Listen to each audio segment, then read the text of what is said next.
Hi there, good afternoon. Welcome to the new normal in terms of working. My name's Judith MacDonald. I'm the branch chair for the North of Scotland and Islands branch, and I'm delighted to welcome you to this webinar. And I believe we're actually reaching Scotland wide, which is even better. So I'd like to extend a really warm welcome to those of you from out with our branch area.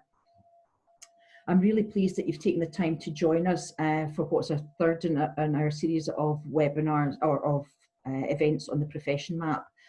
For those of you that have attended the previous two, the first few slides will be familiar with you, so please bear with me. I anticipate speaking for between about 30 and 40 minutes and would really appreciate if you could ensure that your microphone is muted during this time. I'll happily answer questions to the best of my ability at the end of the session, so do please send them through using email to either myself. My email is Judith MacDonald, that's MC, at hotmail.co.uk, or to Suzanne Best, who's ably assisting me. Her email is s.best@cipd.co.uk. The first part of the webinar will focus on the core behaviours within the profession map, and the second part will look at how we can use the profession map to assist in upgrading our professional status. In the north of Scotland, we're currently looking at getting Zoe Ryan from Wimbledon to do a fourth session on upgrading, and that will be now into our 2021 programme. What with everything that is going on in the world, things are subject to change. Anyway, let's move on. So this is what the profession map looks like, and I'm sure that most of you will be familiar with the graphic, even if you haven't had the chance to fully explore it yet. When we get to look at it properly, this is just a copy of it, you'll see that it's animated, and I'll show you that just in a few minutes. But the profession map sets an international benchmark for the people profession. We use it to make better decisions, act with confidence, perform at your peak, drive change in your organisation and progress in your career. So no matter who you are in the profession, whether you're a CIPD member or not, the new profession map is relevant to you. And for the first time probably in its history, the CIPD has actually made this profession map open to non-members as well, because they see it as setting the standard, and they want that whether you're a CIPD member or not. If you're working in the people profession, they believe that this is the standard you should be working towards.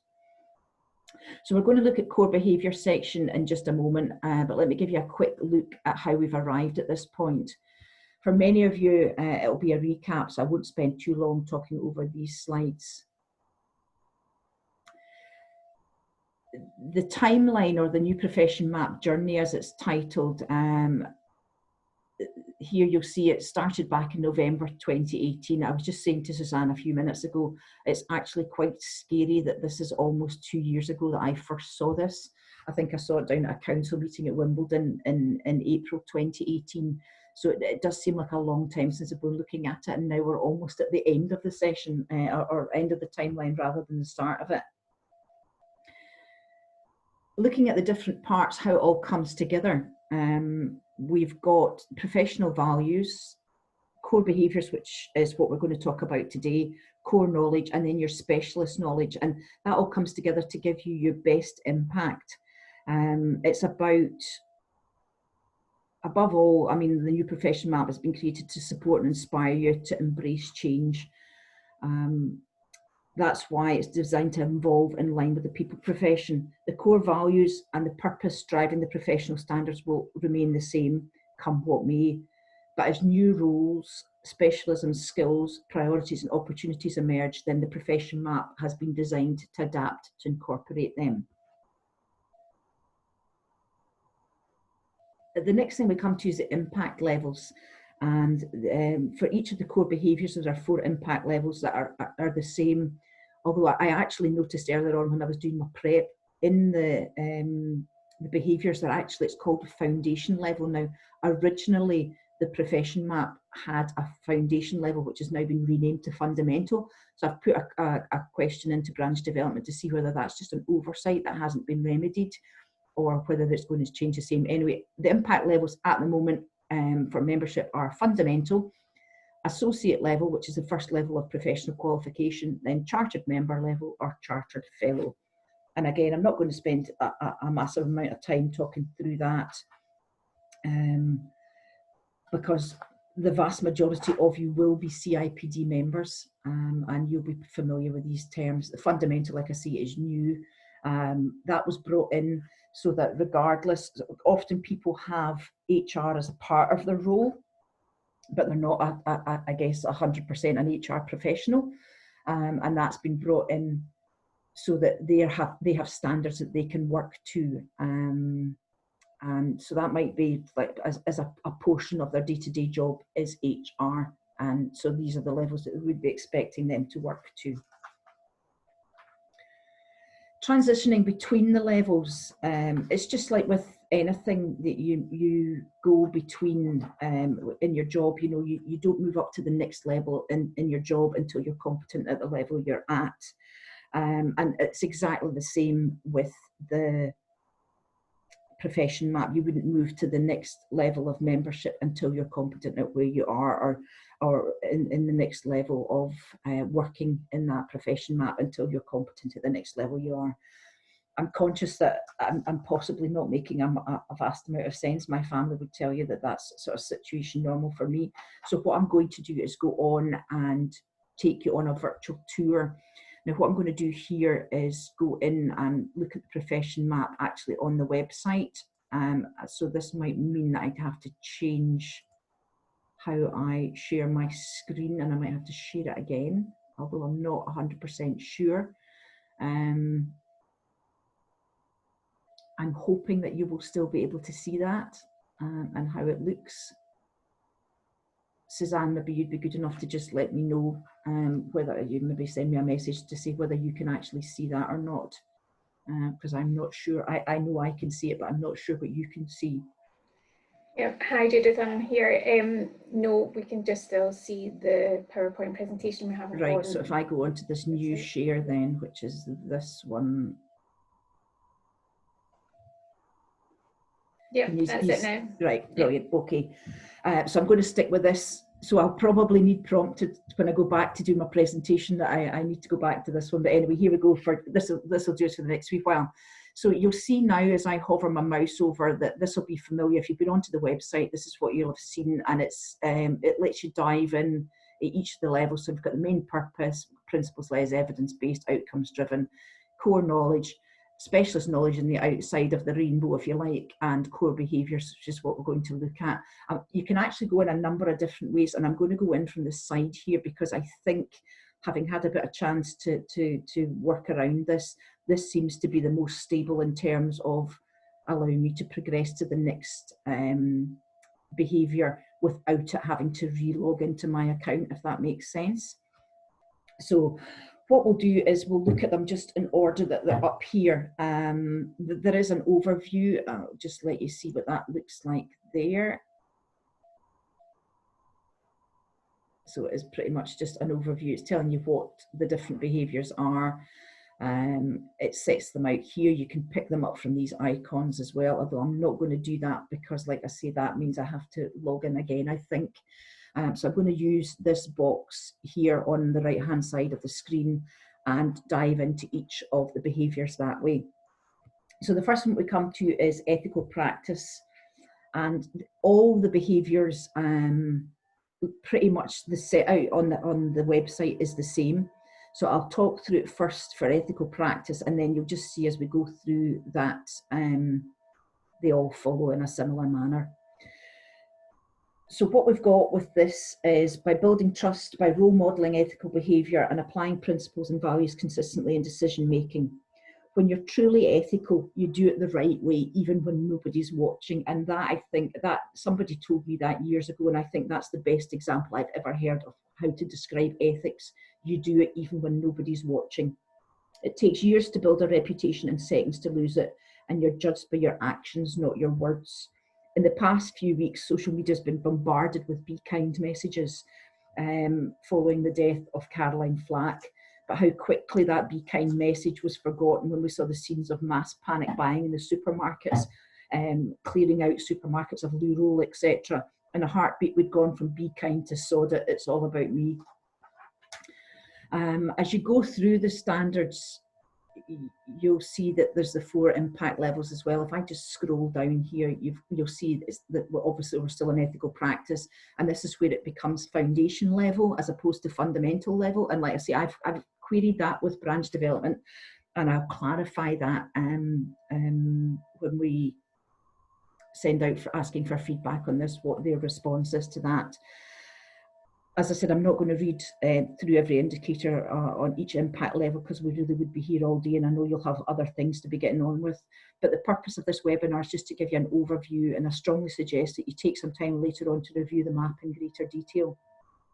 So you see we've got the 4 levels there, and like I say, I'm not going to talk through all these, but at the bottom of each section you'll see there's a paragraph entitled Things to Start Thinking About. So it's got a little question mark here. And you can use these prompts to reflect on your understanding of the ethical practice and obviously all the other behaviours, and uncover areas for future professional development.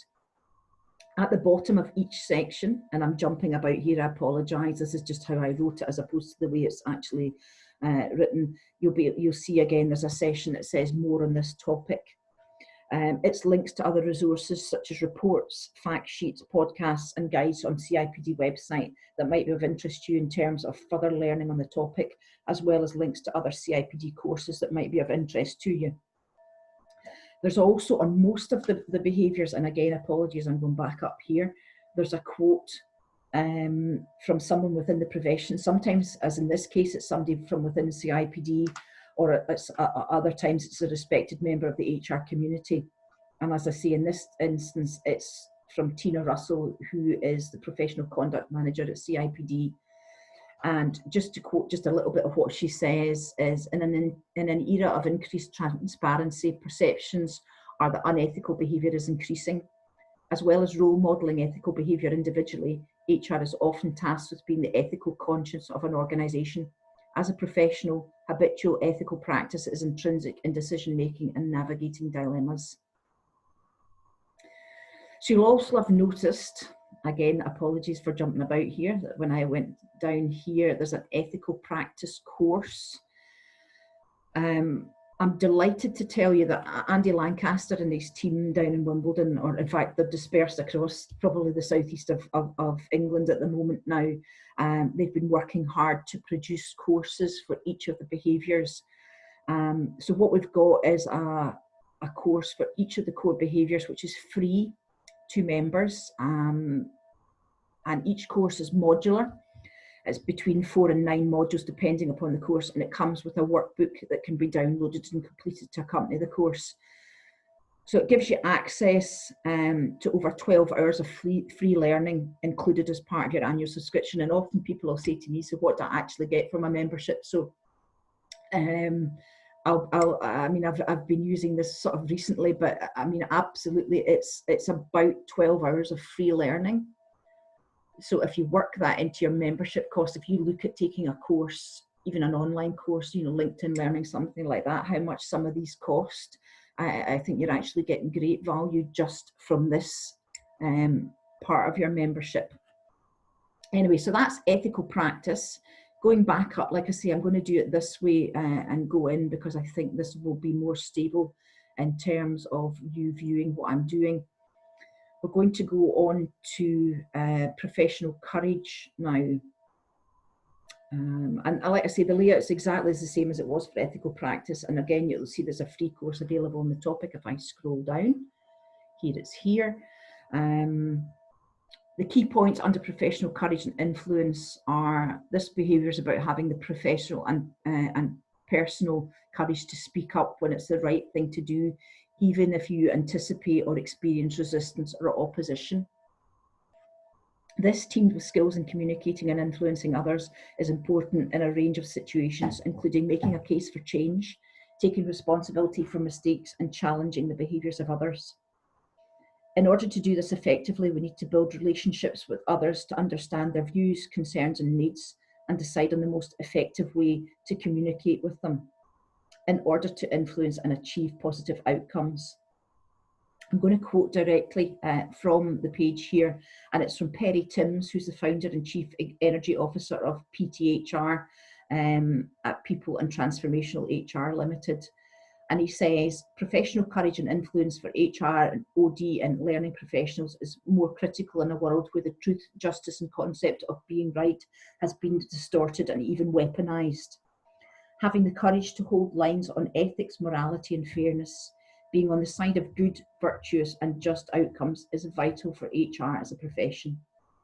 With new challenges brought about upon us by advancing digital technologies and new economic, societal and business models, we need courage to challenge both orthodox and emerging and be positively influential and boldly creative in the future design of the world of work.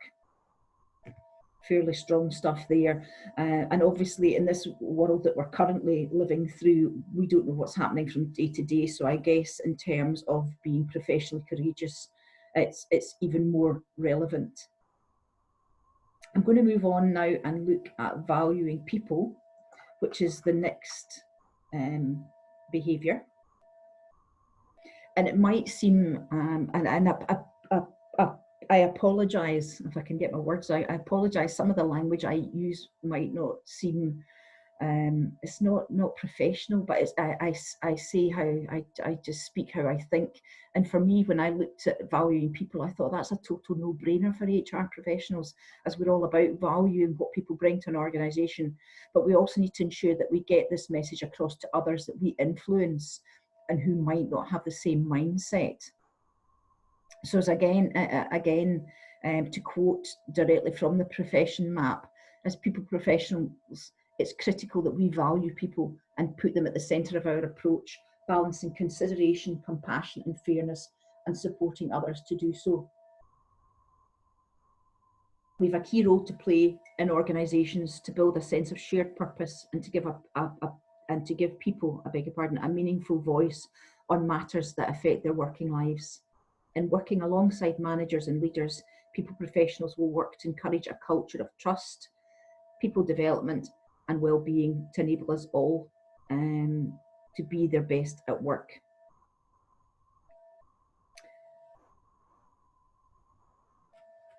The example here on the case study, and there are, for quite a few of them, there are case studies.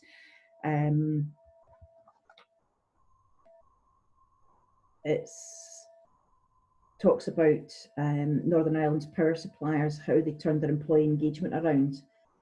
And there's also another 3 employee engagement examples down at the bottom here. She said, looking for them desperately and not being able to find them.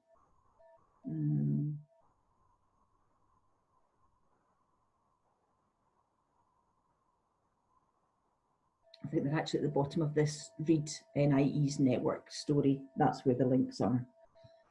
Slight panic, heart rate returning to normal. So moving on from that, we're going to look at working inclusively. And again, this might strike HR professionals as a no-brainer, but as before, it's about ensuring that all those in our sphere of influence are working inclusively too. In our current lockdown situation, it's even more important that people feel included, as we know that one of the biggest contributors to poor mental health is social isolation. For this behaviour, the case study is Police Now, Graduate Leadership Development Programme, and as entitled even Beat Generation, which I thought was quite good actually. Quite like that one. This looks at the initiative that fast-tracked graduates into frontline policing. Recruits on this programme got a 6-week intensive summer school followed by 98 weeks of frontline training. The creators used extensive design days using existing police officers to assess what was most impactful, the most impactful skills, were required for police recruits. A wide range of resources and training methods were used to allow this intensive training to happen. These resources included things like hostage negotiators, goodness me, new teeth required, negotiators talking about effective communication, paediatric consultants talking about resilience, and seasoned officers teaching the recruits the more traditional police duties such as arresting and interviewing skills. The programme had been deemed a success, with 75% of recruits still being in their roles 3 years post-qualifying. And interestingly, of those who were still in their role 3 years post-qualifying, 92% of them said they would recommend a career in the police to their peers. Another interesting statistic is that confidence in the police had risen by 17% in areas where they have a Police Now graduate. And often these Police Now graduates were put into areas where they were really high crime areas, or areas where they had very little trust in the police. And such has been the interest in the scheme that in 2018 there were 5,500 applicants for just 250 places. Commercial drive is the next behaviour. And in my experience, oops, sorry, we're having a wee flip there. I hope you're still with me. In my experience in the past, HR has often been criticised as being weak in this area. I've lost count of the number of times I've had an operations or a business manager say to me, yes, but in the real world, we don't have time for that fluffy HR stuff. Now, these people might be fewer than they were 10 years ago, but believe me, they're still out there. And we have to be able to demonstrate that we take cognizance of the commercial factors and deliver within budgets and other commercial constraints. Coming from a learning and development background like I do, again, I've lost count of the senior managers who've argued with me that they can't afford to put their staff on training courses. This is often to do with giving them the time off to attend the training rather than the actual financial cost of the training. But again, I've lost count in the number of times I've put the argument across that investing in training is good for productivity, business, and crucially, in the oil and gas sector where I've worked for most of my career, it's good for safety. As HR professionals, we need to be able to see our case, or to put our case across rather, in language that our audience relates to, and often this is in pounds and pence. There's also the argument that well-trained staff will leave to go to a competitor, and again, I've heard that time and time again, and my usual counter to that is poorly trained staff might choose to stay, and where would that leave us? This behaviour links seamlessly into two areas of the key knowledge from the profession map, which is business acumen and change. And again, I really would encourage you to look at all these sections so that the core knowledge is here, and that's where you'll find business acumen and change. Once again, just to give you a quick look down, it's the same layout. You've got the 4 levels, you've got things to start thinking about, you've got the commercial drive course, and you've got more on the topic here. And then there's a link there to looking at viewing all the CIPD training that's available and related to the topic. So that's commercial drive. I'm going to move on now to passion for learning.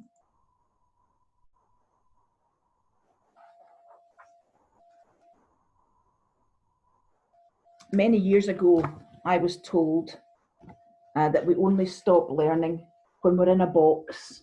And I looked at the person that said that to me, and then they said to me, Judith, that box is just a little bit longer than you and a little bit wider than you are. In other words, we learn throughout our lives.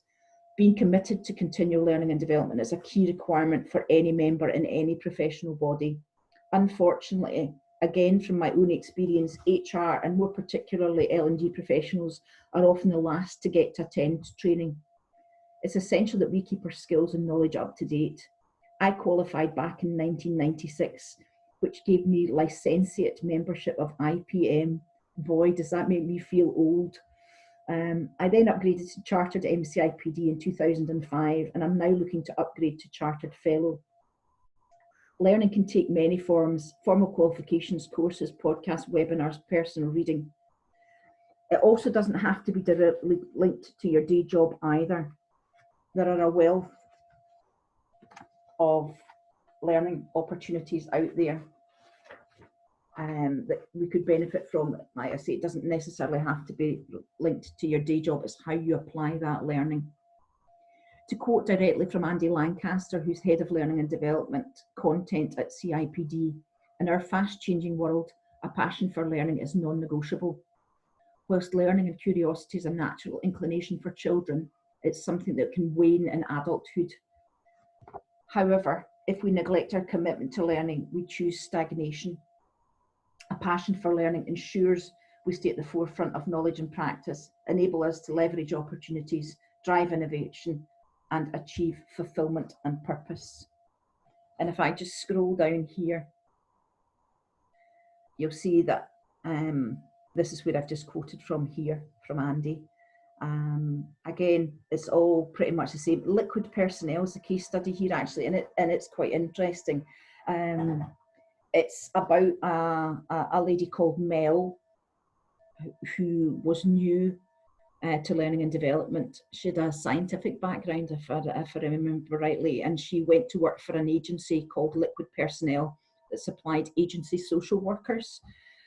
And in the case study, it shows how Mel, who was doing her level 5 CIPD L&D qualification, was able to bring a positive influence to the senior managers in the business, to recognising that developing their staff was key to retaining them. So again, quite an interesting read, that one. So I want to move on now and look at the 7th behaviour, which is being insights focused. This behaviour relates to our ability as HR professionals to diagnose the root cause of a problem. It's about taking time to step back from a situation, look at all the contributing factors, and making a decision based on all the evidence. This behaviour relates directly to our communication skills of asking the right types of questions to get the real answer. Often in my career, I've looked at a situation and thought, I know what caused that to happen. Sometimes I've been correct, but in other situations, all the relevant information wasn't obvious at the outset. Think about this in the context of a disciplinary investigation. Years ago, I worked in a small HR department, and even though I was L&D, I used to get drafted in to take statements for things like disciplinaries and whatnot. And I was involved in gathering evidence relating to a fight between two members of staff. On the surface, it looked like one resented the other being promoted rather than themselves. But in deeper investigation, it transpired that while that had been a contributing factor, the real reason behind the fight was that one of the parties had moved in with the ex of the other party. But without carrying out a detailed investigation and interviewing their colleagues as well as the two pugilists, we would never have found out what was the real root of the issue. When the investigation and subsequent disciplinary hearing was over, it reminded me why I chose to work in L&D rather than be a generalist. As HR professionals, though, we need to investigate a broad range of information sources, such as organisational data and current research, to give the clearest possible picture on which to base our decisions. And the final behaviour is situational decision making.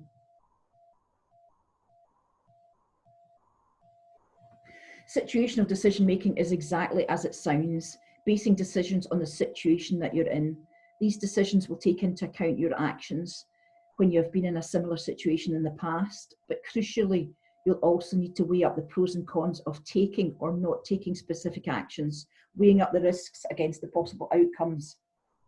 Again, this leans heavily on our ability as HR professionals to source and then assess information and look through the possible repercussions of our actions or lack of action. What's really important in these situations is that you review the results of your actions or lack of them and assess the pros and cons of what you did. It's just like reflecting on a new course that you've designed and run for the first time. Having reviewed numerous sources, you'll pull together your training material. This could well include some exercises that you've used in the past, as well as drawing on some new methods or exercises that your research threw up. Having delivered the course, you'll then look at the feedback from your delegates, assess what worked well, what was okay, and what didn't give the desired outcome or didn't resonate with your delegates. Based on that feedback, you would, I hope, review your course content. This is exactly how you would approach situational decision making.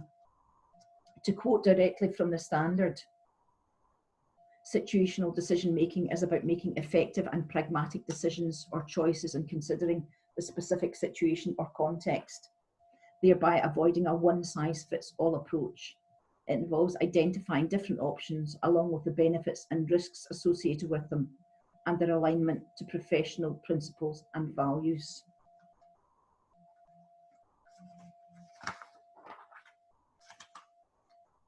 So that's us concluded our whistle-stop tour of the core behaviours. But before we move on to the how we can use the profession map to help with career development and upgrading, I just wanted to give you a quick recap on what we can use the profession map to do. Now bear with me a sec, because this is where I actually have to come out of this and go back in to my presentation, which I hope I can do. And I think it's this one. I hope it is. Yes, it is. Right, so where are we? We should be.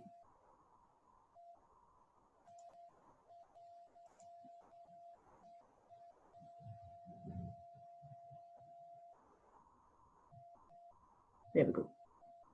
So hopefully that's okay, you can see that. So what we've got here is what we can use a profession map to do. So we've obviously talked about building capability in yourself, but it's also about using the profession map to build it in your teams and within the organisation more widely. Develop expertise in emerging areas of practice, drive sustainable organisational change. With that, we should become more confident, decisive and credible people professionals. That will help us be able to prove our value as an expert in people, work and change. And the last thing, and it's almost like we planned this, but we should be able to consider whether now is a good time to think about upgrading your CIPD membership.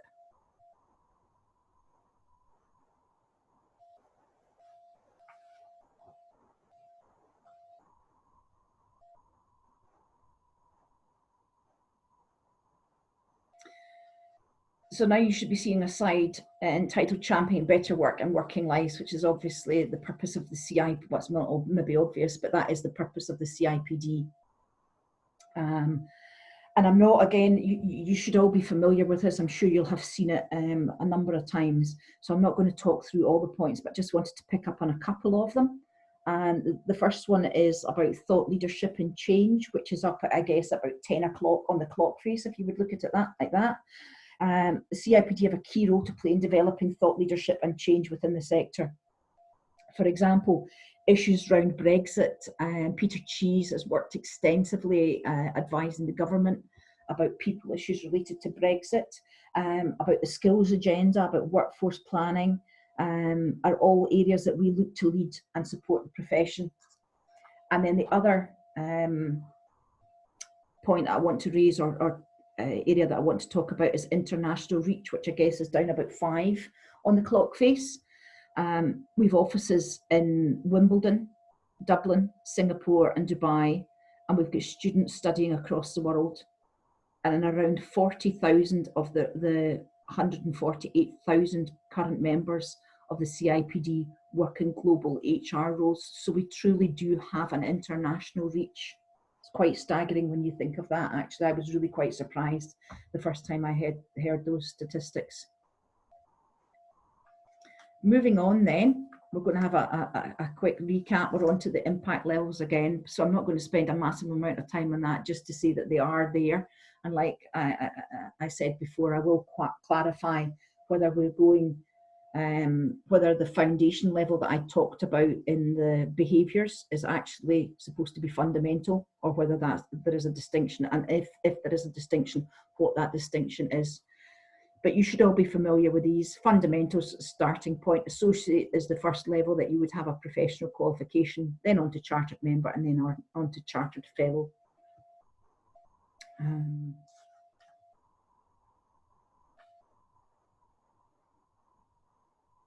So what I want to do is just look at the upgrading, so about the process and how,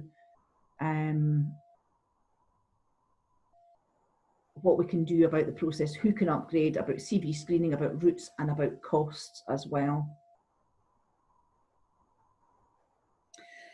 So you're maybe thinking about upgrading.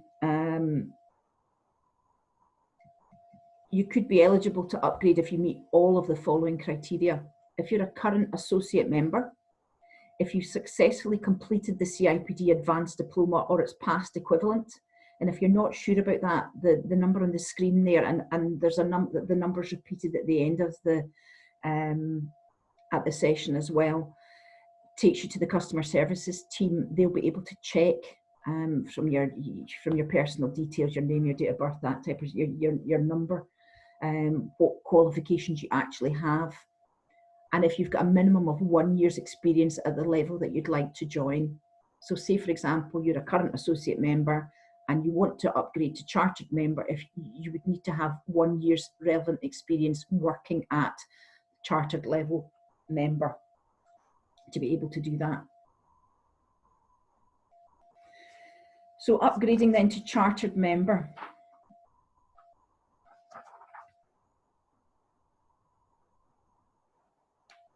And the first step is you can do this online. You can't do it online to be a chartered fellow, but you can still do it to become a chartered member. So you can do it either online or via telephone applications. The first step is to submit your CV to the screening service, and I would strongly suggest that when you do submit or before you submit your CV, that you review it, check that it's up to date, because often our CVs are things that we only update when we're applying for a new job. So check that it's up to date, and also check that the language that you've used in your CV reflects the terminology used in the profession map. And particularly that it reflects the terminology at the level that you're looking to upgrade to. So for example, if you were looking at chartered fellow, and I know I'm talking about member here, but just in terms of you'd be emphasizing how strategic your role is, because obviously that's the further you move up the scale, the more strategic your role would become. So you really want to emphasize that. Once they've screened your CV, they'll advise you on which is the best membership level to go for. So it may well be that because of the role you're in, you can go straight to chartered fellow. That's not impossible, but they'll have a look at it and assess what membership level they think is most appropriate. To do the online upgrading for chartered member, you can complete an application form. It's an interactive PDF, and it's looking there for you to highlight the impact on the workforce, or you can contact customer services and book a telephone assessment. I guess looking at the examples, I mean, why would you choose to do the form-based assessment? Possibly the advantages of that is there are no deadlines. You can work at your own pace. You'll receive your results from that within about 6 to 8 weeks. A real plus, and I guess this is really pushing the CPD, continuous professional development element, is that if you've recently completed an advanced diploma in human resource management or development, then your first upgrade using the form-based assessment to chartered member is free if you do it within a year of receiving your associate certificate. So that's a real carrot that's been dangled in front of you there. How you apply, I mean, obviously you need to read the candidate guidance for the form-based assessment. There are 5 questions of approximately 500 words each. 4 of the questions are competency-based style, and 1 is about your CPD. And then you've got to talk about your ongoing CPD. So, you could get appropriate membership now, and then 20 years later, nothing's changed. It's what we're finding, certainly as committee. I've been asked twice in the last couple of years to produce evidence as the chair of what my CPD is. Actually was a lot less painful than I thought it would be, and a lot less easy to do. And that'll actually bring me on to a question that I was asked earlier, in advance of this, about logging CPD, and I'll tell you later on how I do that. But these are things that are being asked more frequently, I say, of branch committee members, and we get audited against that. So I really would suggest that you keep your CPD log up to date, however you record that. You obviously need to read and agree the terms and conditions of the upgrading assessment, and then they request feedback. So that'll be from a couple of colleagues, probably your line manager and a colleague, or clients if you're freelance. they'll look for a copy of your organisation chart, and then they'll be looking for a non-refundable assessment fee. So I guess in terms of, you don't want to waste your money, make sure that you've done your prep and that you're pretty confident that you're going to get the assessment before you pay your money.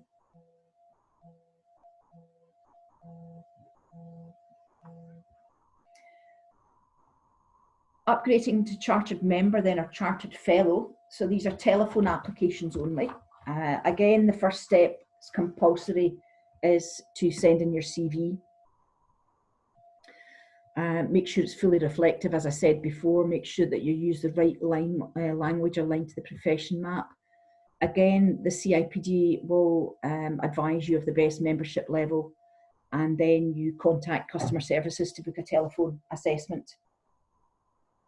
Pretty much the same as before in terms of, they'll ask you for feedback from your line manager. They'll look to get them to complete a short statement focusing on your impact in the workforce or the workplace, or if you're a freelance, it'll be a client that you've worked with.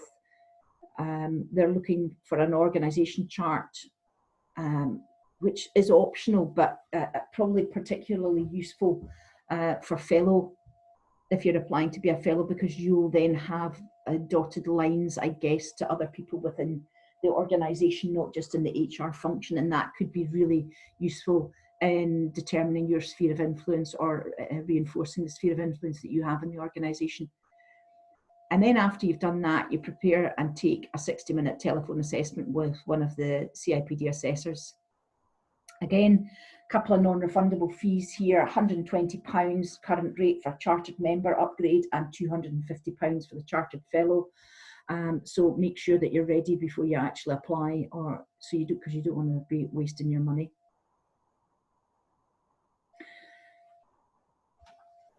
Upgrading,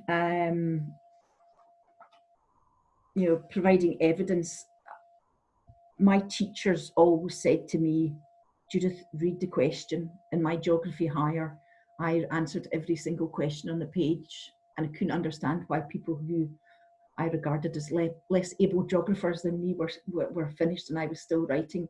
And then I went after it, when my teacher spoke to me, they said to me, why did you have so much paper? Why did you keep asking for more paper? And I said, well, I had so much to write.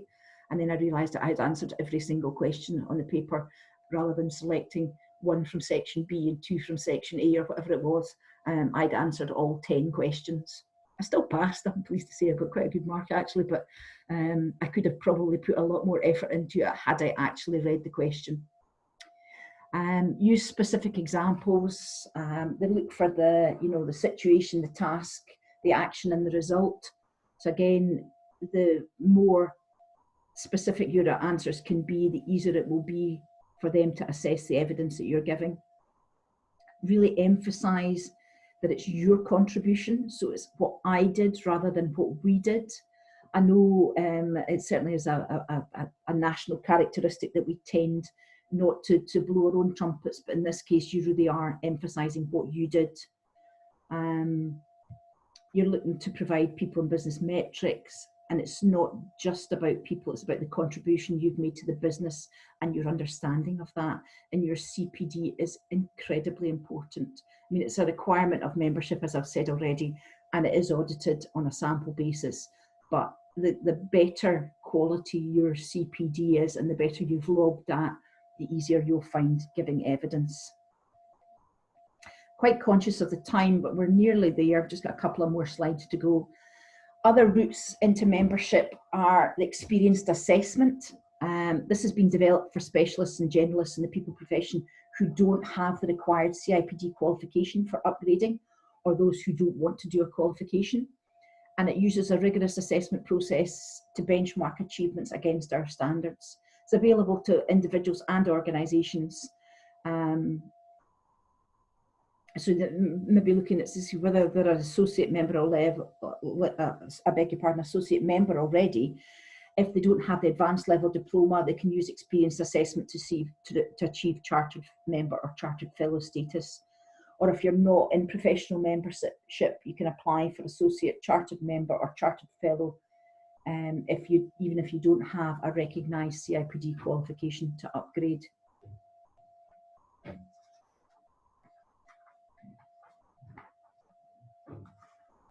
How the experience assessment works: there'll be a professional discussion.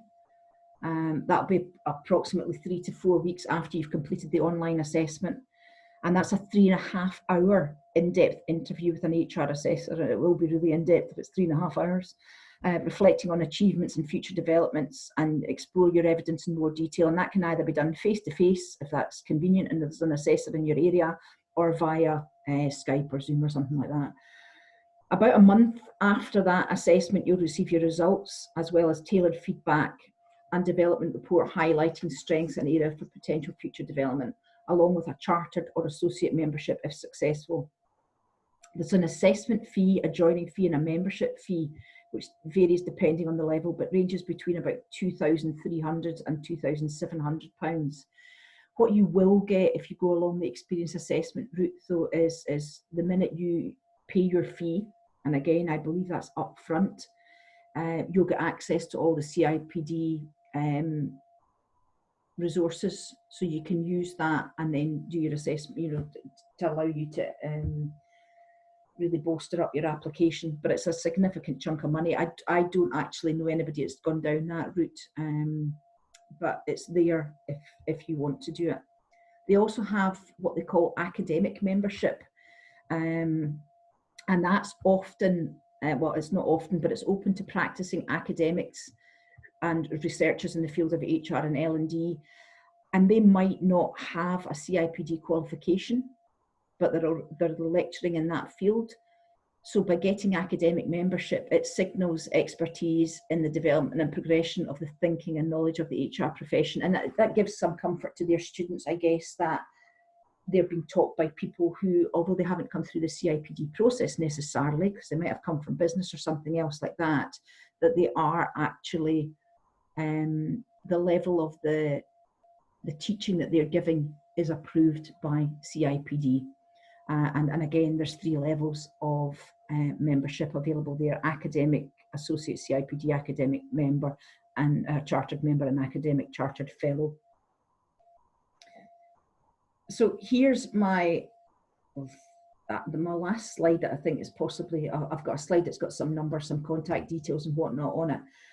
But it's just looking really at the member benefits. You'll maybe recognise this from the website, and I'm very conscious that I've talked the hind leg off a donkey, so I'm not really going to zoom into that, but there's 4 sort of key straps, if you like, to benefits of membership: supporting you in your role, so that's in your day-to-day job with advice and whatnot, developing your career, so that's looking at the learning. We've just spoken about how there's 12 hours of free learning just associated with the behaviours.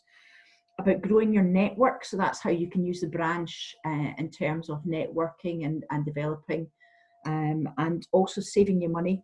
There's some good benefits in perk box and things like that, that can save you some money.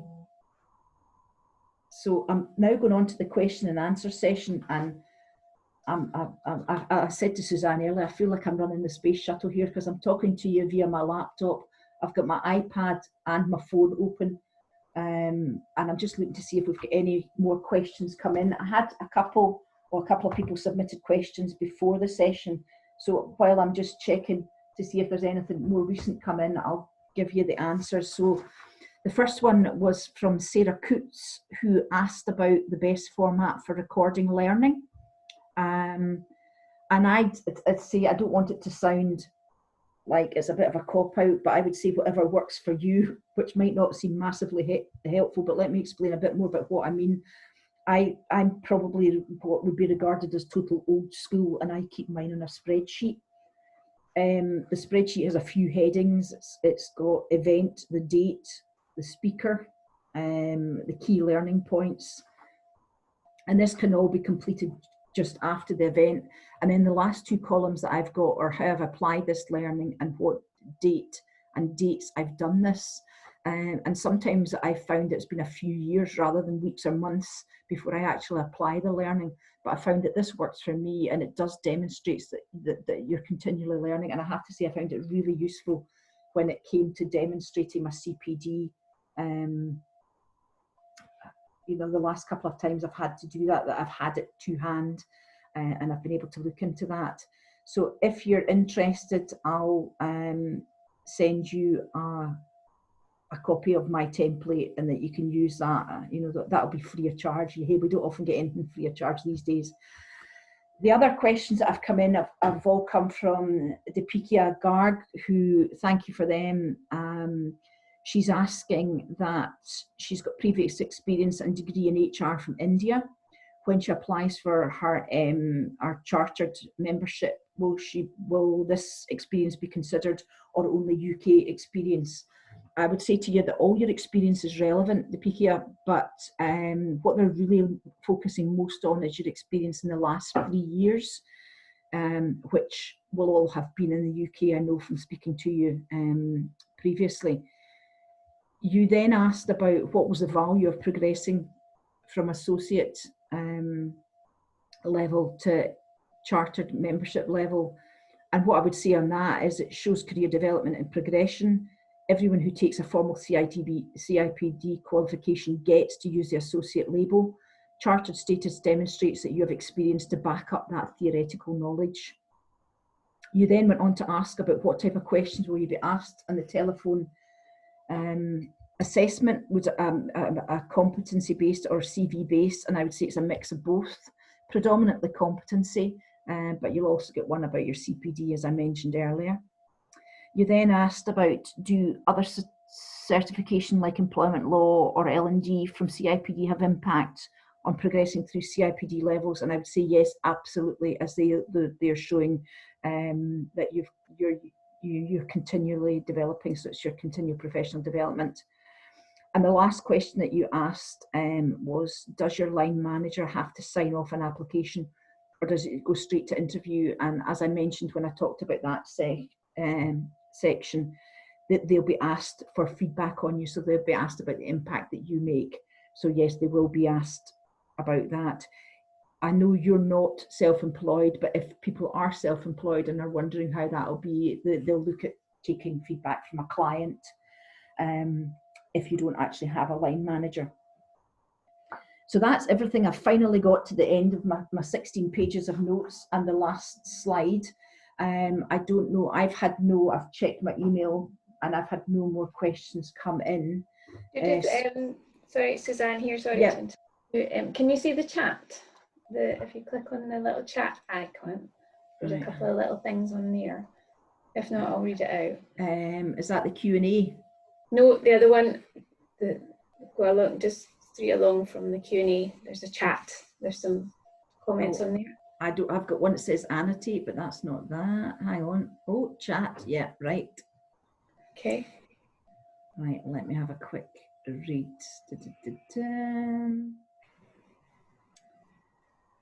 Right, as a chartered member, I'm still not sure if it's worth upgrading to fellow, willing to be convinced others otherwise. Yeah, well, I kind of, I don't really know if I kind of know where you're coming from, Jane Wigan, and thank you for saying that. I guess, you know, depending on the role that you're looking for, some roles might actually ask you to be a fellow. They might be looking for that. I guess more senior director levels, that's probably what they're looking for. I guess it depends on where you see your career progressing. I am going to apply once I've again upgraded my CV and done all the rest of it and made sure everything, all the boxes that I've just talked about being ticked have actually been ticked. But I was actually quite surprised when I joined the committee that not everybody was fellows. I just kind of thought they all would be. And then I was even more surprised when they said to me that to become the vice chair of the chair, I didn't have to be a fellow. Again, I guess I thought you just had to be. I will be doing it but it's more because I haven't done anything in the last 15 years, and I think I really should upgrade. Like I say, 2005 was when I got my chartered member status, and I really think I should be going out. You know, it's like telling your kids to do their homework and then not doing your homework yourself. You know, I've talked about people upgrading and then not upgrading. I think I ought to do it. I'll happily share that spreadsheet though, Jane. And I've got, I don't know what your surname is, Sarah. It says it feels a bit cheeky and potentially counterproductive to ask a client to provide evidence for upgrade for those of us who are independent. Can you comment on that? I'm guessing on that, Susan, I wouldn't really see it as cheeky. I would see it as looking at the impact that you've made to your client's business. So I would think, as if I was a client and I was asked to give, it would be like giving feedback on anybody, you know, I would be quite happy to do that. And, you know, presumably you've helped them out of a situation that they were in that they couldn't get out themselves. So I don't really see that as being cheeky. If I was asked if somebody asked me and I was their client to say, it's like giving a recommendation. Why would you recommend you? And here's why I would recommend you. So no, I don't actually see that as being cheeky. I think that would be, I wouldn't have a problem with that at all.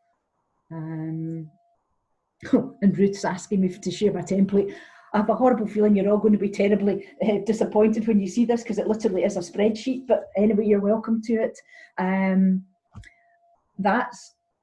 don't know if anybody else has any more questions. This is all quite new to me. I quite like this actually. But I'm very conscious, well, that says at 1:27, it says, like I say, I feel like I'm running the space shuttle here. Oh, there's Karen. Yes, what we'll do is we'll actually put the spreadsheet out. And in fact, I tell you what we're going to do. I'm getting quite sneaky in my old age. I'm going to ask for feedback on the webinar, and I will share the template with everybody that sends back feedback. How does that sound? Maybe that's been really cheeky. But we're in the branch, we're really conscious that we are trying to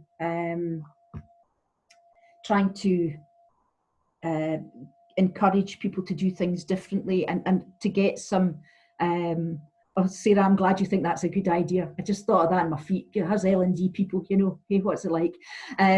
But we're conscious that we want to meet the needs of our members. So by getting feedback, that we can just check that what we think is what you're wanting is what you actually want. And I'm absolutely delighted to see that we've had somebody join us from West Sussex. This I said to my husband a couple of weeks ago when all this kicked off with the coronavirus and COVID-19, the one good thing that I think will come out of that, or come out of the situation, is that we will all learn to work better, more flexibly. So I'm absolutely delighted, Susan, that you've joined us all the way from West Sussex. Great to have you with us. So yeah, we'll send you out a feedback, just a quick short questionnaire that we use at all our branch events.